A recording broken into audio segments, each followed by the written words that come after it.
और मेरी last time उनसे बात 19 मई को हुई थी, उनसे मैसेज पे बात हुई थी और उसके बाद मेरी उनसे बात नहीं हुई। वो अक्सर मुझे भी व्हाट्सएप वगैरह भी किया करते थे और हमारी मुलाकात जो हुई थी वो लास्ट एयर हुई थी जब हमने ट्रांसमिशन साथ की थी। उसके बाद से मैं अमेरिका चला गया था, मैं वापस आया तो उसके बाद वो ये सारे मामलात हुए और मैं इस बात का भी मुझे बड़ा अफसोस है कि मुझे आखिरी दिनों में उनके पास होना चाहिए था, लेकिन उन्होंने अपने आप को बिल्कुल काट लिया था और दुनिया से बिल्कुल अलग हो गए थे, तन्हा हो गए थे। आखिरी 10-15 दिन वो किसी से भी नहीं मिल रहे थे। उन्होंने नंबर्स चेंज कर दिए थे क्योंकि अजीब अजीब कॉल्स आ रही थी, जाहिर सी बात है उनको अजियत मिल रही थी मजीद, और उन्होंने फिर अपने नंबर्स वगैरह बंद कर दिए थे। तो मैंने उनको फेसबुक पे मैसेज किया कि डॉक्टर साहब आपके नंबर्स तमाम जो है वो बंद आ रहे हैं, तो मैं आपसे मिलना चाहता हूँ।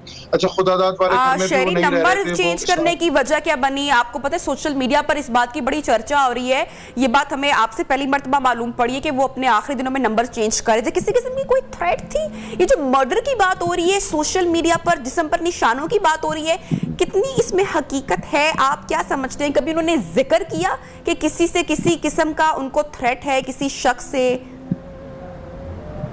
देखें, उनके साथ ये मामला तो शुरू से थे, मैं इसमें कुछ कबल इस वक्त नहीं कह सकता और क्योंकि इसमें मैं कोई अपना बयान या कोई ऐसी चीज नहीं दे सकता, सिर्फ कयास आराई ही कर सकते हैं। दूसरी बात ये कि थ्रेट्स तो उनको हमेशा जब वो दीनी प्रोग्राम किया करते थे और खुल के जिस तरह बोला करते थे तो थ्रेट्स तो उनको आया करती थी, लेकिन इस वक्त मैं नहीं समझता कि उनको कोई ऐसी थ्रेट थी। इस वक्त जो आपने एक बात अभी की थी कि वो बहुत ही हसास शख्स था, क्योंकि आर्टिस्ट और एक फनकार जो है वो बड़ा हसास होता है, आप समझ सकती हैं। तो उनके साथ जो ये चीज हुई जिसकी वजह से वो मैं समझता हूँ कि बहुत शर्मिंदा हुए अपने बच्चों के आगे। वो सोचते थे कि मैं आखिरी वक्त में अपने बच्चों को बहुत याद करते थे और वो ये सोचते थे कि मैं अपने बच्चों को कैसे मुंह दिखाऊंगा और मेरी इस वजह से मेरे बच्चों को जो जिल्लत का सामना माशरे में करना पड़ेगा वो किस तरह फेस करेंगे दुनिया को। तो ये चीजें उनको अंदर से बहुत खा रही थी और नंबर्स वो वैसे भी चेंज किया करते थे, अक्सर वो चेंज कर लेते थे, लेकिन हमें दे दिया करते थे कि यार ये मेरा अब इस नंबर पे कांटेक्ट करना, क्योंकि बड़े आदमी का नंबर बहुत जल्दी फैलता है तो फिर वो लोग डिस्टर्ब किया करते थे। तो मुझे ये लगता है कि आखिरी वक्तों में उनको डिप्रेशन और तन्हाई ने जो है वो बिल्कुल खत्म कर दिया है। अगर कोई ऐसी बात होती कि जो जिस तरह की सोशल मीडिया पे अब ये आप कह रही हैं कि मर्डर की बात है, तो एकदम घर में जो है वो पुलिस ने जाके चीजें फौरन चेक की हैं कि क्या है। अगर कोई ऐसे शवाहिद या कोई ऐसी चीजें होती तो यकीनन पुलिस हमें जरूर बताती और जो भी वहाँ पे जिम्मेदार लोग थे वो हमें जरूर बताते कि हमने कुछ इस तरह की चीजें देखी कि जिसपे हमें शक होता है। तो ये मामला मैं समझता हूँ कि हमें कानून पे छोड़ देना चाहिए। शरी, दूसरी बड़ी इंपॉर्टेंट बात जो मैं आपसे पूछना चाह रही हूँ और मैं सबकी तवज्जो हासिल करना चाह रही हूँ जिस मामले पर, जो कि मेरी इंटेंशन थी कि खास तौर पर आज का जो ये सेगमेंट है वो हम करें और इस पर बात हो। अभी तक इस पर बात नहीं हो रही है। एक शख्स बिल्कुल ठीक हालत में होता है, अच्छा भला इंसान, ठीक है, मीडिया पर आ रहा है, शोज में जा रहा है, बात कर रहा है, इंस्टाग्राम पे लाइव आ रहा है, बिल्कुल ठीक है, होश हवास में है। जैसे ही वीडियो वायरल होती है हम देखते हैं कि पूरा जो मंजरनामा है, जो तस्वीर है वो बदल जाती है और एक शख्स दिनों में डिप्रेशन में चला जाता है। आप नहीं समझते कि जो दानिया हैं वो वीडियो वायरल होने के मामले पर मुकम्मल तौर पर कसूरवार है? इस हवाले से अभी तक किसी ने बात नहीं की है, कोई क्यों नहीं बात कर रहा? बिल्कुल आप सही कह रही हैं। इस हवाले से बहुत कम लोग, चुनिंदा लोग, 2-4 लोग बात कर रहे हैं हमारे जिनका ताल्लुक हमारे शोबिस से है और मेरे बहुत अच्छे दोस्त हैं, वो भी इस पे अक्सर बात कर रहे हैं। वकार ज़क्का ने भी की, इमरान रजा ने भी की, और भी लोग कर रहे होंगे जो मेरी नजर से गुजरा, मैंने उनके नाम ले लिए। इस बात पे लोग कह रहे हैं कि इस पे एक्शन लेना चाहिए और दानिया से जरूर इसके बारे में सवाल करना चाहिए, उसको सजा भी मिलनी चाहिए, उसको पूछना चाहिए, क्योंकि उसका एक बड़ा किरदार है और हम सबका भी बड़ा किरदार है। यहाँ पर बात करना बहुत जरूरी है कि यहाँ पर महज सिर्फ एक शख्स की बात नहीं हो रही, एक फर्द की बात नहीं हो रही।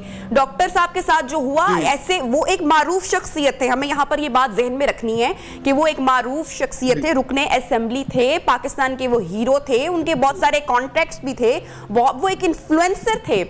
अगर एक ऐसे शख्स के साथ इस तरह का रवैया हो रहा है जिसकी कोई सुनवाई नहीं हो रही, जिसके बारे में कोई सुन नहीं रहा, तो जरा सोचें कि इस मुल्क में एक आम आदमी के बारे में कौन सुनेगा?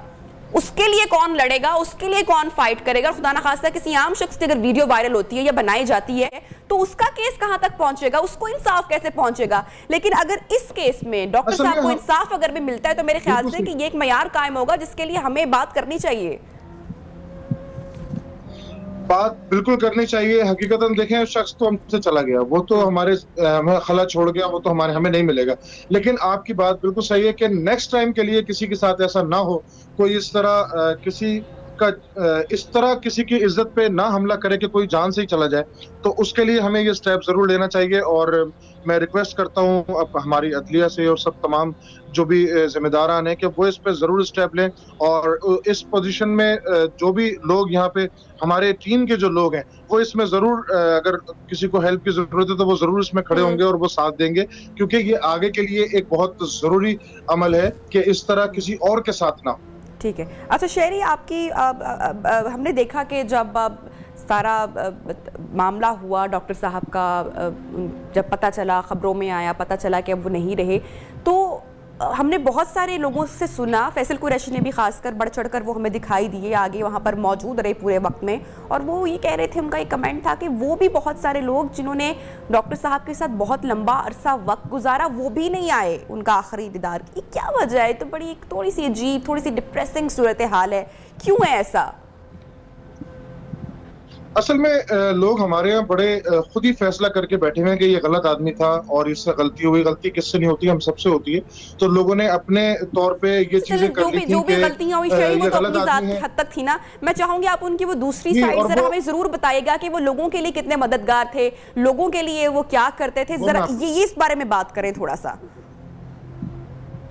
बिल्कुल मैं बात करता हूं, लेकिन वो एक छोटा सा, बस वो आपने जो मामला छेड़ा है कि कुछ लोग दीनी वजह से नहीं आए, मसालिक की वजह से नहीं आए कि इन्होंने गलत बात कर दी थी तो ये गुनाहगार हो गए, तो वो खुद खुदा बन गए, माज़अल्लाह माज़अल्लाह, और इन्होंने ये गलत कर दिया, इन्होंने वो गलत कर दिया। तो ये अल्लाह और बंदे का मामला है जो हमें उस पर छोड़ देना चाहिए। तो इस वजह से भी लोग नहीं आए, और बहुत सारे लोग कुछ और दूसरी वजह से नहीं आए, और वो लोग सामने पहली सफ में देखे गए जिनको डॉक्टर साहब पसंद ही नहीं किया करते थे।